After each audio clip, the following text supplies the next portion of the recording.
the role. Especially, I was really attracted to. I'd never done anything like Picasso, and I just felt like in the script form, it was a really a great opportunity to tackle sort of a really big sort of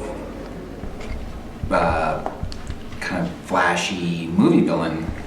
So I think that's probably and I knew it was going to be really challenging, and because I think it was just a challenging role, and for me personally, because it just, you know, I had this idea immediately that he should look that way, like he should be.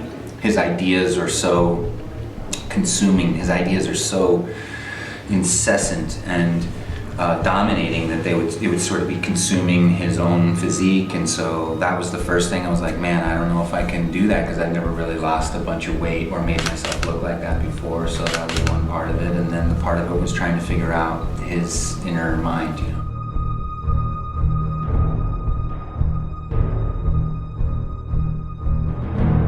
I mean, I did start, the Ted Bundy thing was like the first thing that popped into my head. But then that was like in the first conversation that I had before I even read the script. You know, Rob Cohen called me and he told me about the movie, and then he told me about the role. And you know, throughout my life, you know, Ted Bundy and Jeffrey Dahmer and those types of characters and that type of behavior has always been sort of something that I have been sort of morbidly fascinated by, because I just can't believe that they can justify and rationalize that type of behavior to themselves. And so, but immediately the role started moving away from anything that was grounded in reality into more of a sort of movie villain. Like, this guy only exists in the movies, you know. He's sort of hyper real, sort of almost magnetic at the same time as repulsive, and so it kind of went away from, you know, anything grounded in just a serial killer, you know.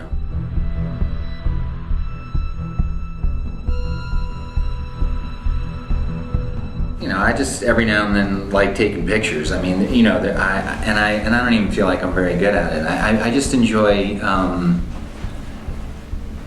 sometimes, and I go through periods where I take a lot of pictures, and then I go through periods where I don't really shoot much at all. You know,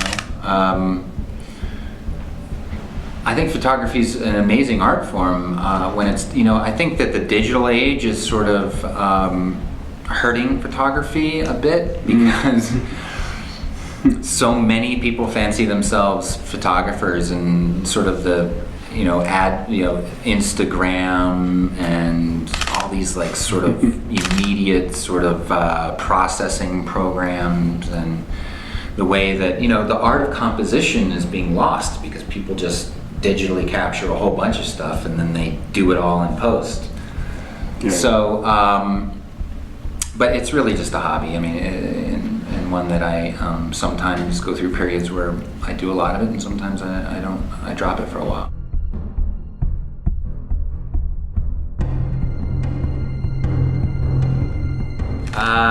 I just generally don't. I just don't watch anything that I'm in, because it's not nearly as much fun.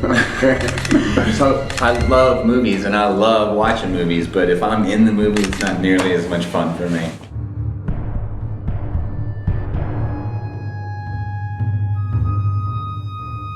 Oh yeah, well, he plays the ultimate sort of mastermind bad guy, and ultimately my guy's working for him. But I'm a huge fan of Jean Reno, and I always have been. I mean, since, you know, pretty early on, when he as a French actor started becoming a sort of you know, all the way back to La Femme Nikita and things like that. You know, I mean, so he's awesome, and I was really excited that I was going to be just in the same movie with Jean Reno. You know, I thought that was awesome.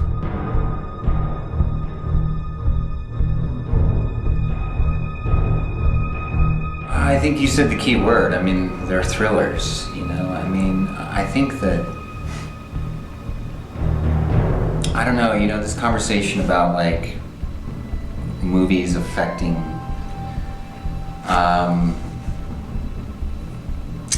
movies are movies. I mean, they're an escapism, and they're entertainment, and they're hopefully a revenge thriller, and that they're thrilling, and they kind of operate in the world of film. I mean, I don't. I guess personally, I just don't I don't give them more credit than they deserve. I mean, I think that I am the biggest fan of films in the world, and there's nothing better to me in the world on a hot summer day to sit down in a movie theater at 3 o'clock in the afternoon, and there's not very many people in the theater, and it's cool, and to watch a movie start that you're just excited to see. That's like the best.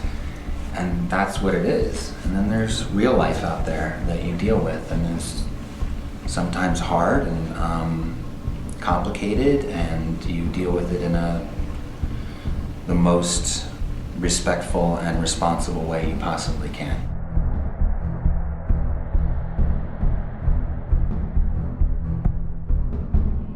I have no idea what's next. I mean, I really don't, and that's what I love about being this moment in time for me, sort of after the Lost phenomenon. Mm-hmm. In the past 2 years, I did a play in London, a Neil LaBute play. That's right. It's just unbelievable. Yeah. He's the greatest guy in the world. And 3 films, and 4 different stories and 4 different roles. And so I have no idea what's next, and I'm excited to see what it is and when it comes. I don't know.